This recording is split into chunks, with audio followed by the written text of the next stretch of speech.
بسم اللہ الرحمن الرحیم۔ اعوذ باللہ من الشیطان الرجیم، بسم اللہ الرحمن الرحیم۔ السلام علیکم۔ آج آپ کا میزبان ڈاکٹر کاشف بشیر تفہیم القرآن سیریز کی قسط نمبر 407 کے ساتھ آپ کے سامنے حاضر خدمت ہے، جس میں ہم انشاءاللہ العزیز سورہ الاحزاب کی آیت نمبر 51 سے لے کر 53 تک کا ترجمہ اور تفسیر آپ کے سامنے پیش کریں گے، اور اس حصے کا موضوع ہے نبی پاک صلی اللہ علیہ وآلہ وسلم کے گھر جانے کے آداب۔ بسم اللہ الرحمن الرحیم۔ ترجی من تشاء منہن وتؤوی الیک من تشاء ومن ابتغیت ممن عزلت فلا جناح علیک ذلک ادنی ان تقر اعینہن ولا یحزن ویرضین بما آتیتہن کلہن واللہ یعلم ما فی قلوبکم وکان اللہ علیما حلیما۔ ترجمہ: تم کو اختیار دیا جاتا ہے کہ اپنی بیویوں میں سے جس کو چاہو اپنے سے الگ رکھو، جسے چاہو اپنے ساتھ رکھو، اور جسے چاہو الگ رکھنے کے بعد اپنے پاس بلا لو۔ اس معاملے میں تم پر کوئی مذائقہ نہیں ہے، اس طرح زیادہ متوقع ہے کہ ان کی آنکھیں ٹھنڈی رہیں گی اور وہ رنجیدہ نہ ہوں گی، اور جو کچھ بھی تم ان کو دو گے اس پر وہ سب راضی رہیں گی۔ اللہ جانتا ہے جو کچھ تم لوگوں کے دلوں میں ہے، اور اللہ علیم و حلیم ہے۔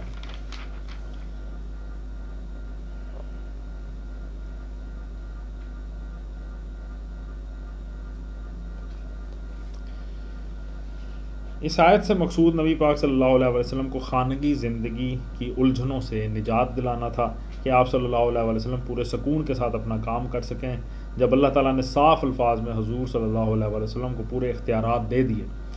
کہ ازواج مطہرات میں سے جس کے ساتھ جو برتاؤ چاہیں کریں، تو اس بات کا کوئی امکان نہ رہا کہ یہ مومن خواتین آپ کو کسی طرح بھی پریشان کرتی یا آپس میں مسابقت اور رقابت کے جھگڑے پیدا کر کے آپ کے لیے الجھنیں پیدا کرتی۔ لیکن اللہ تعالیٰ سے یہ اختیار پا لینے کے بعد بھی حضور صلی اللہ علیہ وسلم نے تمام ازواج کے درمیان پورا عدل فرمایا، کسی کو کسی پر ترجیح نہ دی، اور باقاعدہ باری مقرر کر کے آپ سب کے ہاں تشریف لے جاتے رہے۔ محدثین میں سے صرف ابو رزین یہ بیان کرتے ہیں کہ حضور صلی اللہ علیہ وسلم نے صرف 4 بیویوں حضرت عائشہ، حضرت حفصہ، حضرت زینب اور حضرت ام سلمہ رضی اللہ تعالیٰ عنہ کو باریوں کی تقسیم میں شامل کیا تھا، اور باقی ازواج کے لیے کوئی باری مقرر نہ کی تھی۔ لیکن دوسرے تمام محدثین و مفسرین اس کی تردید کرتے ہیں اور نہایت قوی روایات سے اس امر کا ثبوت پیش کرتے ہیں کہ اس اختیار کے بعد بھی حضور صلی اللہ علیہ وسلم تمام ازواج کے ہاں باری باری سے جاتے تھے اور سب سے یکساں برتاؤ کرتے تھے۔ بخاری، مسلم، نسائی اور ابو داؤد وغیرہ میں حضرت عائشہ رضی اللہ تعالیٰ عنہ کا قول نقل کرتے ہیں کہ اس آیت کے نزول کے بعد بھی حضور صلی اللہ علیہ وسلم کا طریقہ یہی رہا کہ آپ ہم میں سے کسی بیوی کی باری کے دن دوسری بیوی کے ہاں جاتے تو اس سے اجازت لے کر جاتے تھے۔ ابو بکر جساس عروہ بن زبیر کی روایت نقل کرتے ہیں کہ حضرت عائشہ رضی اللہ تعالیٰ عنہ نے ان سے فرمایا، رسول اللہ صلی اللہ علیہ وسلم باریوں کی تقسیم میں ہم میں سے کسی کو کسی پر ترجیح نہ دیتے تھے، اگرچہ کم ہی ایسا ہوتا تھا کہ آپ صلی اللہ علیہ وسلم کسی روز اپنی سب بیویوں کے ہاں نہ جاتے ہوں، مگر جس بیوی کی باری کا دن ہوتا تھا اس کے سوا کسی دوسری بیوی کو چھوتے تک نہ تھے۔ اور یہ روایت بھی حضرت عائشہ رضی اللہ تعالیٰ عنہ ہی کی ہے۔ جب حضور صلی اللہ علیہ وسلم اپنی آخری بیماری میں مبتلا ہوئے اور نقل و حرکت آپ صلی اللہ علیہ وسلم کے لیے مشکل ہو گئی، تو آپ نے سب بیویوں سے اجازت طلب کی کہ مجھے عائشہ کے ہاں رہنے دو، اور جب سب نے اجازت دے دی تب آپ صلی اللہ علیہ وسلم نے آخری زمانہ حضرت عائشہ رضی اللہ تعالیٰ عنہ کے ہاں گزارا۔ ابن ابی حاتم امام زہری کا قول نقل کرتے ہیں کہ نبی صلی اللہ علیہ وسلم کا کسی بیوی کو باری سے محروم کرنا ثابت نہیں ہے۔ اس سے صرف حضرت سودا رضی اللہ تعالیٰ عنہ مستثنیٰ ہیں، جنہوں نے خود اپنی باری بخوشی حضرت عائشہ رضی اللہ تعالیٰ عنہ کو بخش دی تھی، کیونکہ وہ بہت سن رسیدہ ہو چکی تھیں۔ اس مقام پر کسی کے دل میں یہ شبہ نہیں رہنا چاہیے کہ اللہ تعالیٰ نے معاذ اللہ اس آیت میں اپنے نبی کے ساتھ کوئی بیجا رعایت کی تھی اور ازواج مطہرات کے ساتھ حق تلفی کا معاملہ فرمایا تھا۔ دراصل جن عظیم مصالح کی خاطر نبی صلی اللہ علیہ وسلم کو بیویوں کی تعداد کے معاملے میں عام قاعدے سے مستثنیٰ کیا گیا تھا، انہی مصالح کا تقاضا یہ تھا کہ آپ صلی اللہ علیہ وسلم کو خانگی زندگی کا سکون بہم پہنچایا جائے اور ان اسباب کا سد باب کیا جائے جو آپ صلی اللہ علیہ وسلم کے لیے پریشان خاطری کے موجب ہو سکتے ہوں۔ ازواج مطہرات کے لیے یہ ایک بہت بڑا شرف تھا کہ انہیں نبی صلی اللہ علیہ وسلم جیسی بزرگ ترین ہستی کی زوجیت حاصل ہوئی، اور اس کی بدولت ان کو یہ موقع نصیب ہوا کہ دعوت و اصلاح کے اس عظیم الشان کام میں آپ صلی اللہ علیہ وسلم کی رفیق کار بنے، جو رہتی دنیا تک انسانیت کی فلاح کا ذریعہ بننے والا تھا۔ اس مقصد کے لیے جس طرح نبی صلی اللہ علیہ وسلم غیر معمولی اثار و قربانی سے کام لے رہے تھے اور تمام صحابہ کرام اپنی حد استطاعت تک قربانیاں کر رہے تھے، اسی طرح ازواج مطہرات کا بھی یہ فرض تھا کہ ایثار سے کام لیں۔ اس لیے اللہ تعالیٰ کے اس فیصلے کو تمام ازواج رسول صلی اللہ علیہ وسلم نے بخوشی قبول کیا۔ بہت عظیم لوگ تھے جی، بہت عظیم لوگ تھے۔ اللہ پاک ہمیں عمل کی توفیق عطا فرمائے۔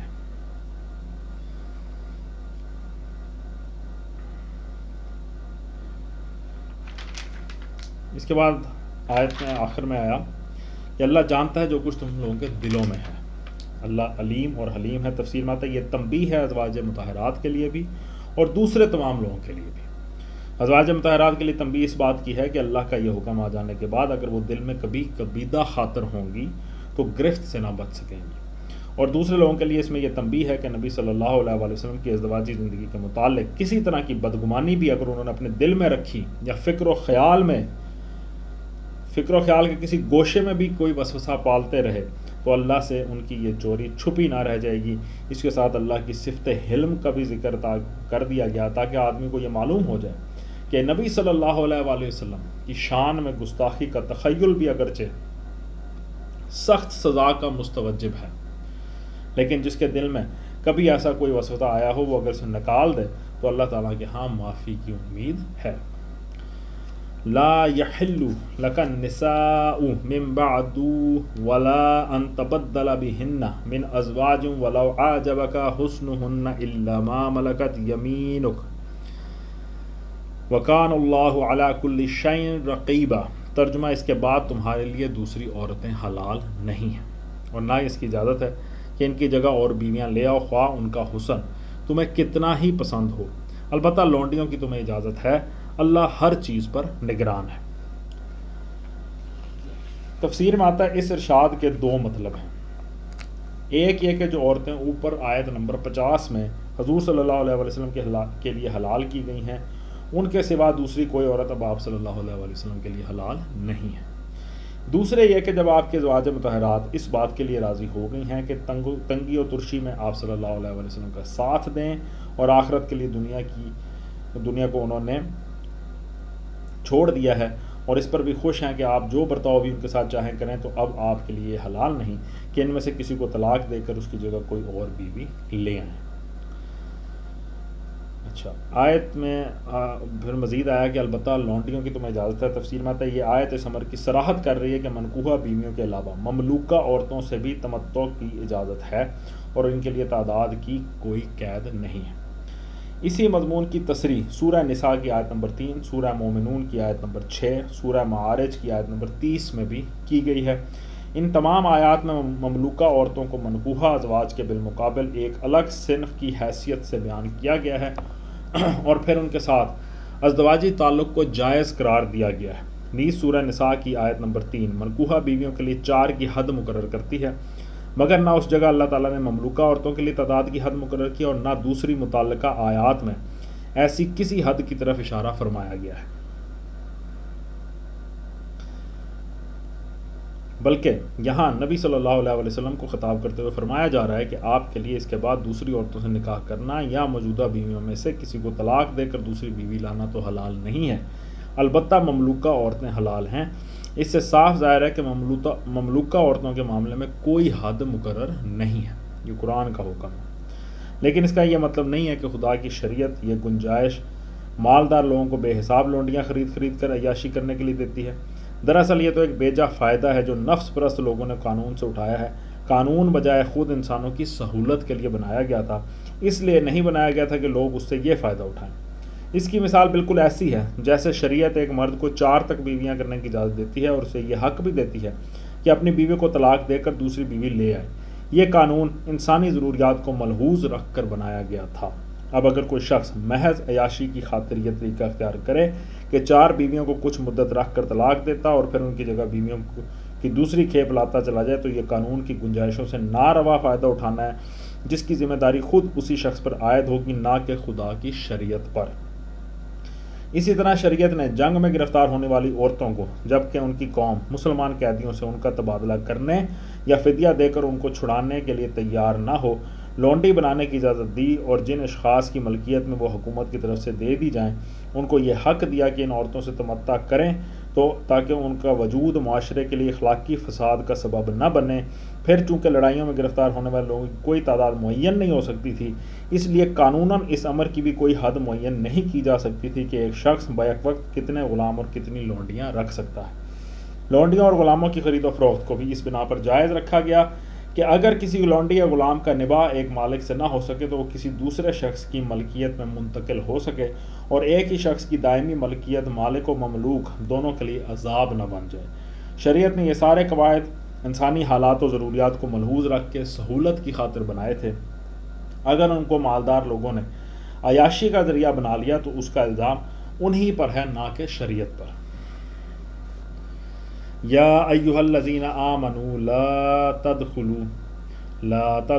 بیوت النبی الا ان یؤذن لکم الی طعام غیر ناظرین اناہ ولکن اذا دعیتم فادخلوا فاذا طعمتم فانتشروا ولا مستأنسین لحدیث ان ذلکم کان یؤذی النبی فیستحیی منکم واللہ لا یستحیی من الحق وَإِذَا سَأَلْتُمُوهُنَّ مَتَاعًا فَاسْأَلُوهُنَّ مِنْ وَرَاءِ حِجَابٍ ذَلِكُمْ أَطْهَرُ لِقُلُوبِكُمْ وَقُلُوبِهِنَّ وَمَا كَانَ لَكُمْ أَن تُؤْذُوا رَسُولَ اللَّهِ وَلَا أَن تَنكِحُوا أَزْوَاجَهُ مِن بَعْدِهِ أَبَدًا إِنَّ ذَلِكُمْ كَانَ عِندَ اللَّهِ عَظِيمًا۔ ترجمہ: اے لوگو جو ایمان لائے ہو، نبی صلی اللہ علیہ وآلہ وسلم کے گھروں میں بلا اجازت نہ چلے جایا کرو، نہ کھانے کے وقت تاکتے رہو۔ ہاں اگر تمہیں کھانے پر بلایا جائے تو ضرور آؤ، مگر جب کھانا کھا لو تو منتشر ہو جاؤ، باتیں کرنے میں نہ لگے رہو۔ تمہاری یہ حرکتیں نبی صلی اللہ علیہ وآلہ وسلم کو تکلیف دیتی ہیں، مگر وہ شرم کی وجہ سے کچھ نہیں کہتے، اور اللہ حق بات کہنے میں شرماتا نہیں ہے۔ نبی صلی اللہ علیہ وآلہ وسلم کی بیویوں سے اگر تمہیں کچھ مانگنا ہو تو پردے کے پیچھے سے مانگا کرو، یہ تمہارے اور ان کے دلوں کی پاکیزگی کے لیے زیادہ مناسب طریقہ ہے۔ تمہارے لیے یہ ہرگز جائز نہیں کہ اللہ کے رسول صلی اللہ علیہ وآلہ وسلم کو تکلیف دو، اور نہ یہ جائز ہے کہ ان کے بعد ان کی بیویوں سے نکاح کرو، یہ اللہ کے نزدیک بہت بڑا گناہ ہے۔ سب سے پہلے حصے میں آیت کیا ہے کہ اے لوگو جو ایمان لائے ہو، نبی کے گھروں میں بلا اجازت نہ چلے آیا کرو۔ تفسیر میں آتا ہے یہ اس حکم عام کی تمہید ہے جو تقریباً 1 سال کے بعد سورہ نور کی آیت نمبر 37 میں دیا گیا۔ قدیم زمانے میں اہل عرب بے تکلف ایک دوسرے کے گھروں میں چلے جاتے تھے۔ کسی شخص کو کسی دوسرے شخص سے ملنا ہوتا تو وہ دروازے پر کھڑے ہو کر پکارنے اور اجازت لے کر اندر جانے کا پابند نہ تھا، بلکہ اندر جا کر عورتوں اور بچوں سے پوچھ لیتا تھا کہ صاحب خانہ گھر میں ہے یا نہیں۔ یہ جاہلانہ طریقہ بہت سی خرابیوں کا موجب تھا، اور بسا اوقات اس سے بہت گھناؤنے اخلاقی مفاسد کا بھی آغاز ہو جاتا تھا۔ اس لیے پہلے نبی صلی اللہ علیہ وآلہ وسلم کے گھروں میں یہ قاعدہ مقرر کیا گیا کہ کوئی شخص خواہ وہ قریبی دوست یا دور پرے کا رشتہ دار ہی کیوں نہ ہو، آپ صلی اللہ علیہ وآلہ وسلم کے گھروں میں اجازت کے بغیر داخل نہ ہو۔ پھر سورہ نور میں اس قاعدے کو تمام مسلمانوں کے گھروں میں رائج کرنے کا عام حکم دے دیا گیا۔ اس کے بعد آتا ہے کہ کھانے کا وقت نہ کھانے کا وقت تاکتے رہو، ہاں اگر تمہیں کھانے پر بلایا جائے تو ضرور آؤ۔ تفسیر میں آتا ہے یہ اس سلسلے کا دوسرا حکم ہے۔ جو غیر مہذب عادات اہل عرب میں پھیلی ہوئی تھی ان میں سے ایک یہ بھی تھی کہ کسی دوست یا ملاقاتی کے گھر کھانے کے وقت تاک کر پہنچ جاتے یا اس کے گھر آ کر بیٹھے رہتے یہاں تک کہ کھانے کا وقت ہو جائے۔ اس حرکت کی وجہ سے صاحب خانہ اکثر عجیب مشکل میں پڑ جاتا تھا۔ منہ پھوڑ کر کہے کہ میرے کھانے کا وقت ہے، آپ تشریف لے جائیے تو بے مروتی ہے، کھلائے تو آخر اچانک آئے ہوئے کتنے آدمیوں کو کھلائے۔ ہر وقت ہر آدمی کے بس میں یہ نہیں ہوتا کہ جب جتنے آدمی بھی اس کے ہاں آ جائیں ان کے کھانے کا انتظام فوراً کر دے۔ اللہ تعالیٰ نے اس بہودہ عادت سے منع فرمایا اور حکم دے دیا کہ کسی شخص کے گھر کھانے کے لیے اس وقت جانا چاہیے جب گھر والا کھانے کی دعوت دے۔ یہ حکم صرف نبی صلی اللہ علیہ وآلہ وسلم کے گھر کے لیے خاص نہ تھا، بلکہ اس نمونے کے گھر میں یہ قواعد اسی لیے جاری کیے گئے تھے کہ وہ مسلمانوں کے ہاں عام تہذیب کے ضابطے بن جائیں۔ تو یہ ایک عام روٹین کے تمام سوسائٹی کے اندر بھی یہ ضابطے ہو جائیں تو بڑی اچھی بات ہے۔ اس کے بعد آیا جی کہ مگر جب کھانا کھا لو تو منتشر ہو جائے، یعنی اگر دعوت دی گئی ہے، بلایا گیا ہے تو کھانا کھا لو تو منتشر ہو جاؤ، باتیں کرنے میں نہ لگے رہو۔ تفسیر میں آتا ہے یہ ایک اور بےہودہ عادت کی اصلاح ہے۔ بعض لوگ کھانے کی دعوت میں بلائے جاتے ہیں تو کھانے سے فارغ ہو جانے کے بعد دھرنا مار کر بیٹھ جاتے ہیں اور آپس میں گفتگو کا ایسا سلسلہ چھیڑ دیتے ہیں جو کسی طرح ختم ہونے میں نہیں آتا۔ انہیں اس بات کی پرواہ نہیں ہوتی کہ صاحب خانہ اور گھر کے لوگوں کو اس سے کیا زحمت ہوتی ہے۔ ناشائستہ لوگ اپنی اس عادت سے نبی صلی اللہ علیہ وآلہ وسلم کو بھی تنگ کرتے رہتے تھے اور آپ اپنے اخلاق کریمانہ کی وجہ سے اس کو برداشت کرتے تھے۔ آخر کار حضرت زینب رضی اللہ تعالیٰ عنہ کے ولیمے کے روز یہ حرکت اذیت رسانی کی حد سے گزر گئی۔ حضور صلی اللہ علیہ وآلہ وسلم کے خادم خاص حضرت انس رضی اللہ تعالیٰ عنہ بن مالک کی روایت ہے کہ رات کے وقت ولیمے کی دعوت تھی، عام لوگ تو کھانے سے فارغ ہو کر رخصت ہو گئے مگر 2-3 حضرات بیٹھ کر باتیں کرنے میں لگ گئے۔ تنگ آ کر حضور صلی اللہ علیہ وآلہ وسلم اٹھے اور ازواج مطہرات کے ہاں ایک چکر لگایا، واپس تشریف لائے تو دیکھا کہ وہ حضرات بیٹھے ہوئے ہیں۔ آپ پھر پلٹ گئے اور حضرت عائشہ رضی اللہ تعالیٰ عنہ کے حجرے میں جا بیٹھے۔ اچھی خاصی رات گزر جانے کے پر جب آپ کو معلوم ہوا کہ وہ چلے گئے ہیں تب آپ حضرت زینب رضی اللہ تعالیٰ عنہ کے مکان پر تشریف لائے۔ اس کے بعد ناگزیر ہو گیا کہ اللہ تعالیٰ خود ان بری عادات پر لوگوں کو متنبہ فرمائے۔ حضرت انس رضی اللہ تعالیٰ عنہ کی روایت کے مطابق یہ آیات اسی موقع پر نازل ہوئی تھی۔ مسلم، نسائی اور ابن جریر اس کا ریفرنس ہے، اس حدیث کا، اس روایت کا۔ اس کے بعد ہے جی کہ اللہ حق بات کہنے میں نہیں شرماتا، نبی کی بیویوں سے اگر تمہیں کچھ مانگنا ہو تو پردے کے پیچھے سے مانگا کرو، یہ تمہارے اور ان کے دلوں کی پاکیزگی کے لیے زیادہ مناسب طریقہ ہے۔ تفسیر میں آتا ہے یہی آیت ہے جس کو آیت حجاب کہا جاتا ہے۔ بخاری میں حضرت انس بن مالک رضی اللہ تعالیٰ عنہ کی روایت ہے کہ حضرت عمر رضی اللہ تعالیٰ عنہ اس آیت کے نزول سے پہلے متعدد مرتبہ حضور صلی اللہ علیہ وآلہ وسلم سے عرض کر چکے تھے کہ یا رسول اللہ، آپ کے ہاں بھلے اور برے سب ہی قسم کے لوگ آتے ہیں، کاش آپ اپنی ازواج مطہرات کو پردہ کرنے کا حکم دے دیتے۔ ایک اور روایت میں ہے کہ ایک مرتبہ حضرت عمر رضی اللہ تعالیٰ عنہ نے ازواج رسول صلی اللہ علیہ وسلم سے خود کہا کہ اگر آپ کے حق میں میری بات مانی جائے تو کبھی میری نگاہیں آپ کو نہ دیکھیں، لیکن رسول اللہ صلی اللہ علیہ وآلہ وسلم چونکہ قانون سازی میں خود مختار نہ تھے اس لیے آپ اشارہ الہی کے منتظر رہے۔ آخر کار یہ حکم آ گیا کہ محرم مردوں کے سوا، جیسا کہ آگے آیت نمبر 55 میں آ رہا ہے، کوئی مرد حضور کے گھر میں نہ آئے اور جس کو بھی خواتین سے کوئی کام ہو وہ پردے کے پیچھے سے بات کرے۔ اس حکم کے بعد ازواج مطہرات کے گھروں میں دروازوں پر پردے لٹکا دیے گئے، اور چونکہ حضور صلی اللہ علیہ وسلم کا گھر تمام مسلمانوں کے لیے نمونے کا گھر تھا اس لیے تمام مسلمانوں کے گھروں میں بھی پردے لٹک گئے۔ آیت کا آخری فقرہ خود اس بات کی طرف اشارہ کر رہا ہے کہ جو لوگ بھی مردوں اور عورتوں کے دل پاک رکھنا چاہیں انہیں یہ طریقہ اختیار کرنا چاہیے۔ اب جس شخص کو بھی خدا نے بینائی عطا کی ہے وہ خود دیکھ سکتا ہے کہ جو کتاب مردوں کو عورتوں سے رو در رو بات کرنے سے روکتی ہے اور پردے کے پیچھے سے بات کرنے کی مصلحت یہ بتاتی ہے کہ تمہارے اور ان کے دلوں کی پاکیزگی کے لیے یہ طریقہ زیادہ مناسب ہے۔ اس میں سے آخر یہ نرالی روح کیسے کشید کی جا سکتی کہ مخلوط مجالس، مخلوط تعلیم، کو ایجوکیشن، جمہوری اداروں اور دفاتر میں مردوں اور عورتوں کا بے تکلف میل جول بالکل جائز ہو سکتا ہے اور اس سے دلوں کی پاکیزگی میں کوئی فرق نہیں پڑے گا۔ کسی کو قرآن کی پیروی نہ کرنی ہو تو اس کے لیے زیادہ معقول طریقہ یہ ہے کہ وہ اس کی خلاف ورزی کرے، بول کے کرے اور صاف صاف کہے کہ میں اس کی پیروی نہیں کرنا چاہتا، لیکن یہ تو بڑی ہی ذلیل حرکت ہے کہ وہ قرآن کے صریح احکام کی خلاف ورزی بھی کرے اور پھر ڈھٹائی کے ساتھ یہ بھی کہے کہ یہ اسلام کی روح ہے جو میں نے نکال لی ہے۔ آخر وہ اسلام کی کون سی روح ہے جو قرآن و سنت کے باہر کسی جگہ ان لوگوں کو مل جاتی ہے؟ آیت کے آخر میں اور نہ یہ جائز ہے کہ ان کے بعد یعنی حضور کے بعد ان کی بیویوں سے نکاح کرو، یہ اللہ کے نزدیک بہت بڑا گناہ ہے۔ تو یہ تشریح ہے اس ارشاد کی جو آغاز سورہ میں گزر گیا کہ نبی صلی اللہ علیہ وسلم کی بیویاں اہل ایمان کی مائیں ہیں۔ صدق اللہ العلی العظیم۔ الحمدللہ آج ہم نے سورہ الاحزاب کی آیت نمبر 53 تک کا ترجمہ اور تفسیر آپ کے سامنے پیش کیا۔ اللہ تعالیٰ کا لاکھ لاکھ شکر ہے۔ اللہ تعالیٰ سے دعا ہے کہ اللہ تعالیٰ ہمارے پڑھنے کو، آپ کے سننے کو قبول فرمائے اور اس کی برکت سے ہماری زندگیوں میں مثبت تبدیلیاں رونما ہوں وہ تبدیلیاں جن کی بیسس پہ ہم اللہ کے پیارے بندے بن جائیں، اللہ تعالیٰ ہم سے راضی ہو جائے اور ہمیں دنیا اور آخرت میں کامیابی ملے. اسی دعا کے ساتھ آپ سے اجازت چاہیں گے. اپنا بہت خیال رکھیں. آپ لوگوں کا بہت بہت شکریہ. اللہ حافظ.